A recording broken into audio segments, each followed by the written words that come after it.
전쟁이 터지면 주가는 폭락한다. 대부분의 사람들이 이렇게 생각합니다. 그런데 역사를 보면 정반대입니다. 2차 세계대전 중 미국 주가는 오히려 2배 넘게 올랐고 걸프전 때도 전쟁 시작 직후부터 주가는 반등했습니다. 심지어 2022년 우크라이나 전쟁 때도 미국 방산주는 역대 최고가를 경신했습니다. 전쟁과 경제의 관계, 우리가 알고 있는 것과 완전히 다릅니다. 오늘은 전쟁이 경제에 미치는 영향을 역사적 사례부터 현재 미국이란 갈등까지 완벽하게 정리해드리겠습니다. 먼저 2차 대전부터 우크라이나 전쟁까지 전쟁 중 주식시장이 어떻게 움직였는지 역사적 패턴을 살펴봅니다. 주가가 폭락할 것 같은 전쟁 상황에서 예시장은 반대로 움직이는지 그 이면에 숨겨진 군산복합체의 구조까지 파헤쳐봅니다. 그 다음 전쟁이 터지면 유가와 원자재 가격이 폭등하고 인플레이션이 발생하는지 에너지 시장의 메커니즘을 알기 쉽게 설명드립니다. 금과 달러 같은 안전자산은 전쟁 시 어떻게 움직이는지, 금값은 전쟁 때마다 신고가를 갱신하는지도 구조적으로 분석합니다. 마지막으로 지금 벌어지고 있는 미국이란 갈등이 한국 경제와 우리 투자에 어떤 영향을 미치는지, 호르무즈 해협이 막히면 우리 경제에 어떤 일이 벌어지는지까지 다룹니다. 이 영상 하나면 앞으로 국제 분쟁 뉴스가 나올 때마다 경제적으로 어떤 의미인지 바로 파악할 수 있고 투자 판단에도 큰 도움이 될 겁니다. 먼저 역사 속 전쟁과 주식시장의 관계를 봅시다. 2차 세계대전 기간인 1939년부터 1945년 미국 다우존스 지수는 전쟁 초반 잠시 하락했지만 이후 꾸준히 상승해서 전쟁이 끝날 때쯤에는 시작점 대비 2배 이상 올랐습니다. 왜 그랬을까요? 미국 정부가 군수품 생산을 위해 천문학적인 돈을 쏟아부었기 때문입니다. 탱크, 비행기, 군복, 식량, 모든 것을 만들어야 했고 이 과정에서 공장이 풀가동되고 실업률은 거의 제로에 가까워졌습니다. 전쟁 전 미국 실업률은 대공황 여파로 약 15%에 달했는데 전쟁 기간 중에는 1%대까지 떨어졌습니다. 사실상 일할 수 있는 사람은 모두 일자리를 가졌던 겁니다. 이것이 바로 전쟁 경제, 이코노미입니다. 쉽게 말하면 정부가 전쟁을 위해 엄청난 돈을 풀면서 경기가 강제로 활성화되는 구조입니다. 비유하자면 감기에 걸린 환자에게 에너지 드링크를 수십 캔 먹이는 것과 비슷합니다. 근본적인 치유는 아니지만 당장은 활력이 넘쳐 보이는 거죠. 1991년 걸프전도 마찬가지였습니다. 이라크가 쿠웨이트를 침공하자 주가는 급락했지만 미국이 본격적으로 참전을 선언하자 오히려 주가는 반등했습니다. 시장은 전쟁의 불확실성을 가장 싫어합니다. 전쟁이 날지 안 날지 모르는 상황이 가장 불안한 거지. 일단 전쟁이 시작되면 오히려 불확실성이 해소되면서 주가가 오르는 패턴이 반복됩니다. 월가에서는 이것을 두고 소문에 사고 뉴스에 팔라는 격언으로 설명합니다. 여기서 핵심 개념이 등장합니다. 군산 복합체입니다. 로키드 마틴, 레이시온, 보잉 같은 방위산업체들은 전쟁이 나면 정부로부터 대규모 계약을 받습니다. 2022년 우크라이나 전쟁이 발발하자 로키드 마틴 주가는 1년 만에 40% 이상 올랐습니다. 레이시온은 우크라이나에 공급되는 제블린 대전차 미사일과 스팅어 지대공 미사일을 생산하면서 주문이 폭주했습니다.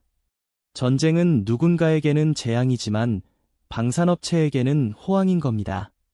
미국 GDP의 약 3.5%가 국방비인데 전쟁 중에는 이 비율이 급격히 올라갑니다. 2차 대전 때는 GDP의 40%가 국방비였습니다. 현재 금액으로 환산하면 약 10조 달러, 하나로 1경 3천조 원에 달하는 어마어마한 규모입니다. 이 돈이 기업으로 흘러가고 고용을 만들고 경제를 돌리는 겁니다.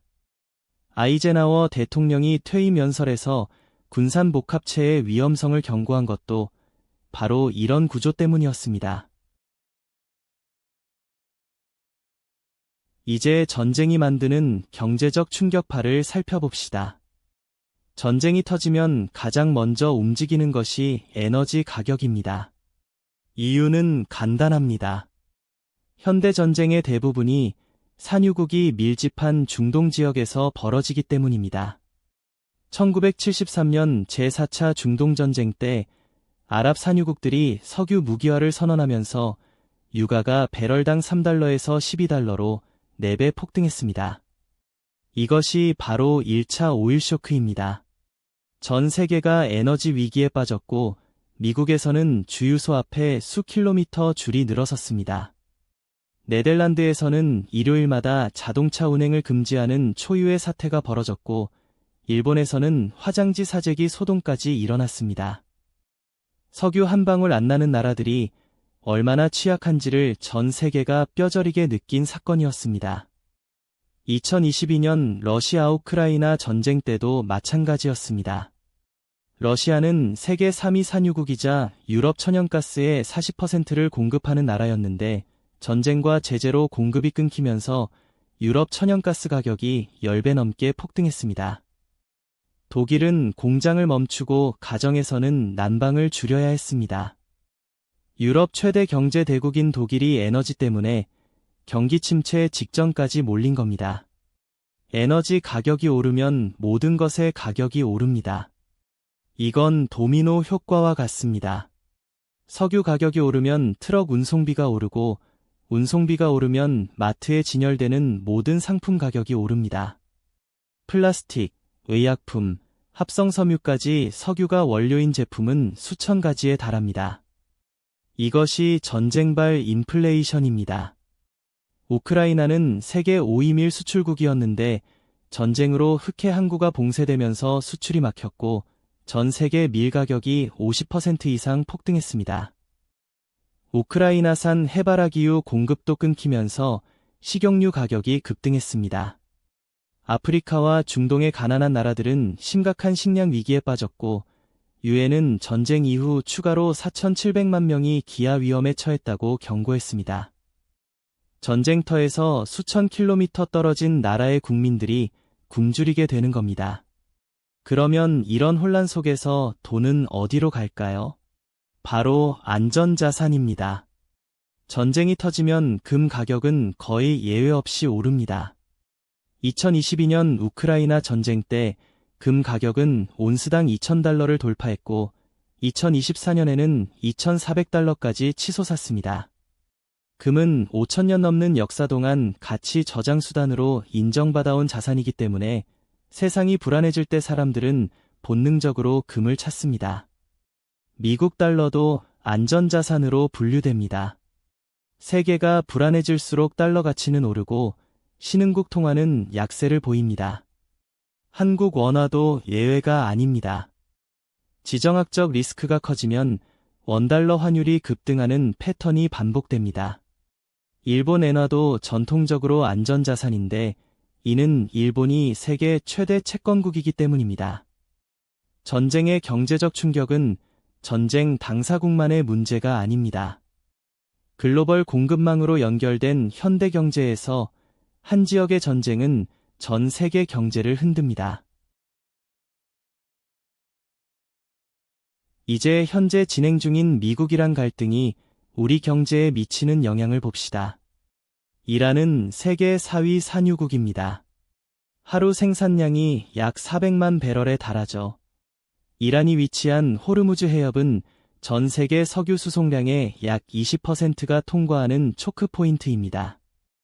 이 해협의 가장 좁은 구간은 폭이 겨우 33km에 불과합니다. 만약 이 해협이 봉쇄되면 유가는 순식간에 배럴당 150달러 이상으로 치솟을 수 있습니다. 참고로 2024년 초 유가가 배럴당 80달러 수준인데 거의 2배 가까이 뛰는 셈입니다. 한국은 이 상황에서 특히 취약합니다. 한국의 에너지 수입 의존도는 약 94%이고 중동에서 수입하는 원유 비중이 70%가 넘습니다. 석유를 자체 생산할 수 없는 한국으로서는 중동의 불안정이 곧 국가 경제의 위협으로 직결됩니다. 호르무즈 해협이 막히면 한국 경제는 직격탄을 맞습니다. 유가가 오르면 한국은 이중고를 겪습니다.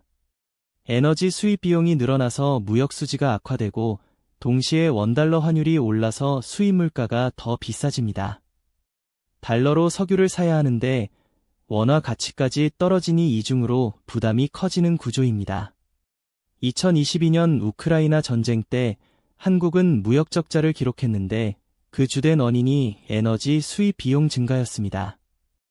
연간 에너지 수입액이 전년 대비 약 40%나 늘었습니다. 그러면 투자자는 어떻게 대응해야 할까요? 역사적 패턴을 보면 몇 가지 전략이 보입니다.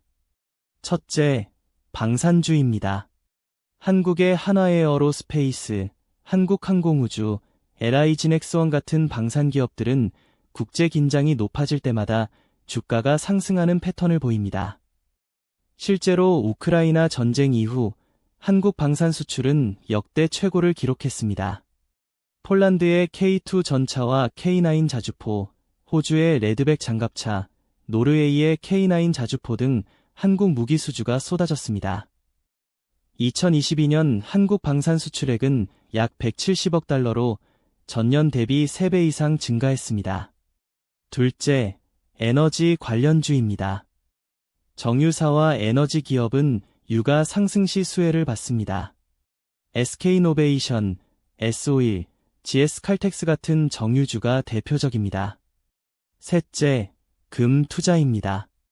금 ETF나 실물금은 전쟁 시 포트폴리오 방어 역할을 합니다. 하지만 가장 중요한 것은 패닉에 빠지지 않는 것입니다.